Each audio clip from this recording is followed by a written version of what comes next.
two. 1, 2, 3. For many in my generation, John Mayer is and always will be their guitar hero. His ability to write essentially great pop songs, whilst also incorporating and introducing blues music to a younger generation, will probably play a key role in keeping guitar-born music alive in years to come, whilst the likes of Hendrix, Stevie Ray Vaughan, Clapton, and many more will always be rock and blues royalty, and arguably the greatest of all time. John is a player of our times, someone we can listen to, connect with and watch in his prime right now.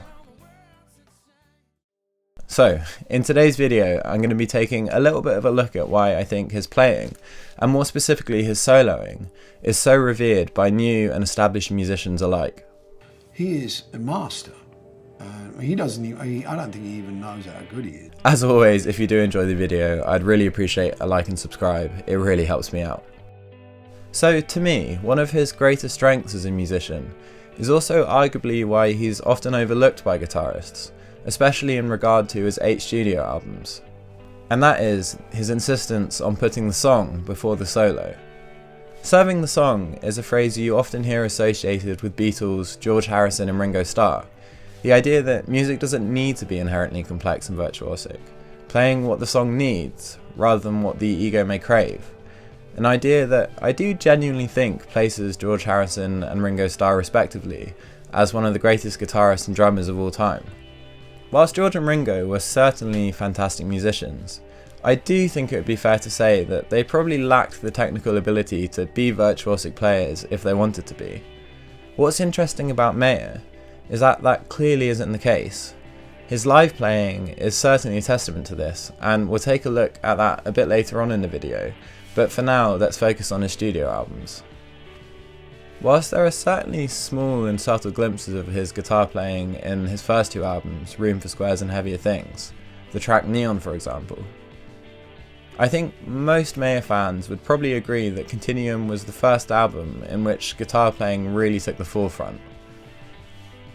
Throughout this album there are numerous fantastic guitar moments, the intro to Gravity, the solo in his cover of Bold as Love, and possibly my favourite of all, the instrumental in Repair. Throughout the album there are certainly moments of virtuosity, but to me his playing remains extremely intentional and contextual. Overall, it's quite rare that you would hear a solo in his studio work that an intermediate guitarist couldn't bash out. Now, don't get me wrong, there certainly are many examples of impressive guitar playing in his catalogue, but generally, he's not trying to be flashy and impressive. He's trying to be expressive and fundamentally complement the songs rather than take them over. Simplicity is often the best, and Mayer seems to have a reasonably strong grasp of this. For me, the best instrumental soloists have the ability to really make that instrument sing, and I mean that in almost a literal sense. I think some of the most emotive, expressive guitar playing emulates the ebbs and flows of the human voice. A key criteria for achieving this is leaving space. Singing requires natural and forced gaps in the melody. The same can be said for a wind or brass instrument that requires lungs to operate. But as a guitarist, there is no inherent need to slow down. There is no need to create space. I think this makes it really easy to overplay, to fill every gap with sound and lose that all-important intentionality that drives good guitar playing. It's not the notes you play, it's the notes you don't. As old and cliche as this phrase is, I think it's a major part of John Mayer's attraction, something I'm sure he learnt from the likes of B.B. King, who was a great inspiration to him. More B.B. King links. It's like stealing something. So, from to illustrate my right point, I'm just going to play a short segment of the solo from In Repair. Now, as I mentioned earlier, just try and listen out for how much space he leaves in between his phrases.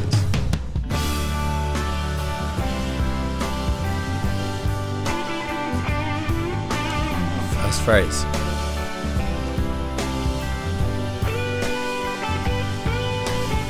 Such long gaps.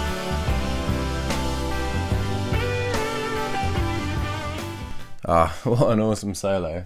But the point I'm trying to really illustrate is that I think if you put 100 guitarists in a room together and ask them to record a solo over that segment of music, I don't think many of them would have the confidence, or quite frankly the balls, to play so little. But you know, I think it's great. It really lets the music breathe, and it also leaves a lot of ceiling for the solo to build into that really awesome, intense crescendo that it does towards the end of the instrumental. There are other really great examples of this, the solo in Belief and the solo in I Guess I Just Feel Like.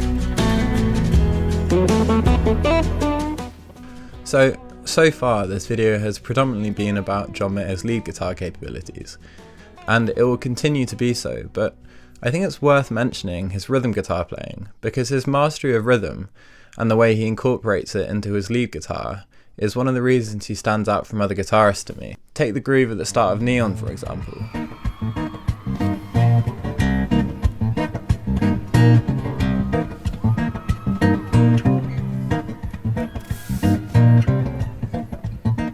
The groove in that intro is just absolutely unreal. But the reason I showed you that specific segment is because there's this really interesting subtle rhythmic switch that he does halfway through. So he goes from playing this to this.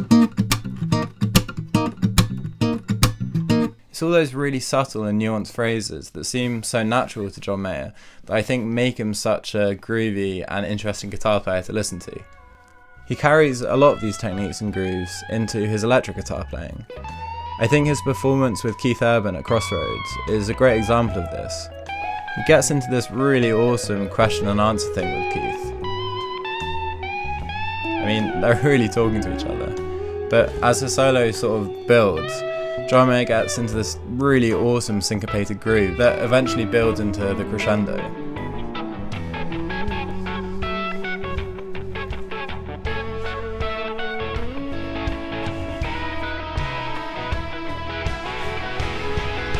No doubt John Mayer has homed the side of his playing, in part, through the John Mayer Trio. The absence of a secondary guitarist requires the ability to play rhythm and lead almost simultaneously. So that pretty much brings us to the end of the video. So in conclusion, I really do think John Mayer is a fantastic lead guitarist. Whilst he has the ability to be virtuosic, he chooses to be subtle and nuanced, and I think that's massively to his merit. This was actually my first proper video essay, so let me know how I've done. Any positive or negative feedback, I would really love to hear it down in the comments below. But anyway guys, thank you so much for watching. Like, subscribe, look after yourself, and I'll see you in the next one.